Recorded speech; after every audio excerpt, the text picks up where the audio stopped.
Throughout Donald Trump's 2016 election campaign, he had a bunch of questionable friends. But there's one in particular that many didn't quite understand, especially after months of vitriolic anti-Muslim rhetoric from Trump.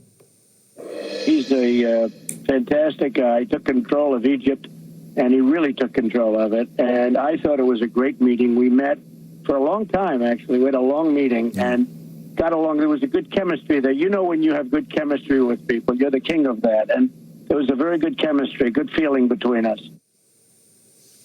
Now, Trump was referring to Egyptian President El-Asisi.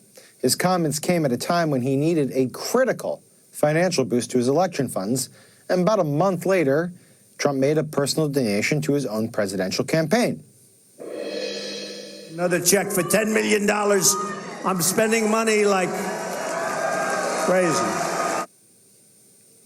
Now, a new investigation by the Washington Post is shedding some light on the potential source of this money.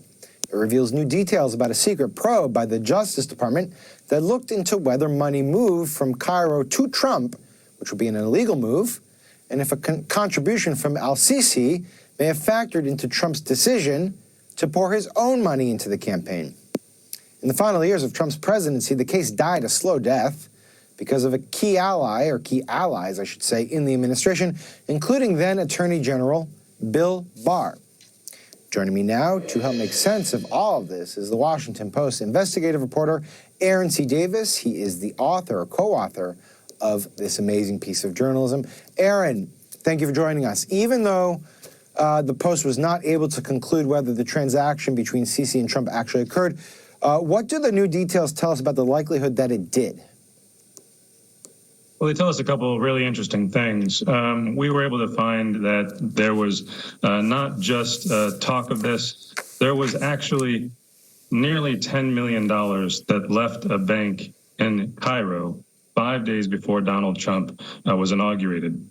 This was a transaction that actually, the information about this, the inkling of this, had come to the U.S. government via the intelligence community, and they had an informant providing information that such a transaction was underway. They also had, the CIA had corroborating information that Sisi wanted this transaction to Donald Trump to take place.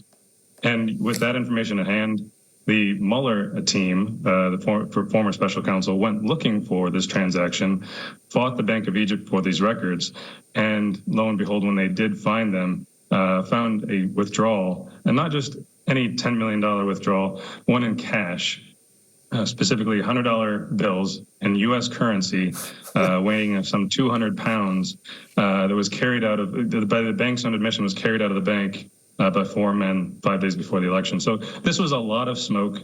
Everybody involved with this investigation thought there was just far more information than you usually have to go on in a money laundering case. And you know what we found is, this will take a minute, but we found that they basically, over the course of a couple of years, really backpedaled, slow-pedaled this investigation. Bill Barr, Trump-appointed U.S. Attorney Jesse Liu, questioned whether there was evidence to go forward and keep looking at this.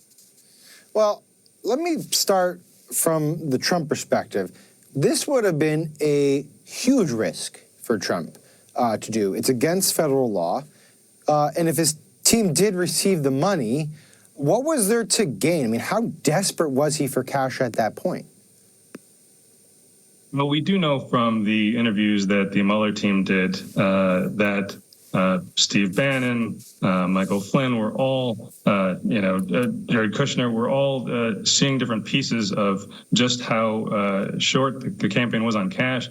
One of the 302s from the FBI at the time said they were really pressing him for $50 million. They couldn't get 50, they couldn't get 25. Eventually, they kept pressing him for 10, and he only agreed to do it on the condition, according to Steve Bannon's interview with FBI, that it was a loan, that he could be repaid for this $10 million. Remember, at that point in time, though he did win the election, it didn't look like he was going to win the election, and everyone around him believed he was no longer willing to put any more money into his campaign. And, it's funny. It's not funny. I shouldn't say that. I do recall at the time, Special Counsel Robert Mueller is leading this Russia interference probe. He's also leading this investigation, or he's looking into, I should say, this interference case. The public does not know about the Egyptian one. It is hyper-focused hyper-focused on the Russia investigation. Trump's out there saying, oh, it's all a witch hunt. From a strictly political lens, was this almost a benefit to Trump that so much attention was being paid to a more complicated, esoteric Russia probe, and that the simple sort of financial transaction from Egypt went completely unrecognized? It's an interesting question. You know, this one was, in the eyes of many people around it, familiar with it, that we've spoken to, this was the one that seemed, to many, really the red hot one. They had $10 million. It was much a clearer case to look at. And it broke down because the Mueller team did go forward and pulled some of Trump's bank records from 2016, analyzed those, didn't see any money from Egypt. But then just as the Mueller team is closing down, they finally win the case with the Bank of Egypt and realized this money had actually come in early 2017. And there was a really unfortunate timing for this investigation because, you know, politically aside, investigation structure really was changing. And it was going back under the normal DOJ process where Bill Barr, Jesse Liu, people that Trump had appointed were the ones who would make the final decision about it. Aaron, just quickly, we only have a minute left, but it's my understanding that President Biden and the DOJ, current DOJ, could have reopened this case. Why haven't they? Well, there was a comment by the former acting U.S. attorney who closed the case saying that, you know, if there's a problem here, they could have reopened the case. You have to remember that the new administration is coming into January 6th, hundreds of cases. They've also, the whole way that Merrick Garland came in and wanted to change the way that the Justice Department was working was to not be the political appointee saying you should investigate this, you shouldn't investigate that, to let it bubble up from the bottom. And so, as we understand it, no one brought it to him. No one was even aware of Bill Barr's direct involvement in this case. Remarkable, remarkable. Aaron C. Davis, incredible bit of journalism that you have in the Post. Thank you very much.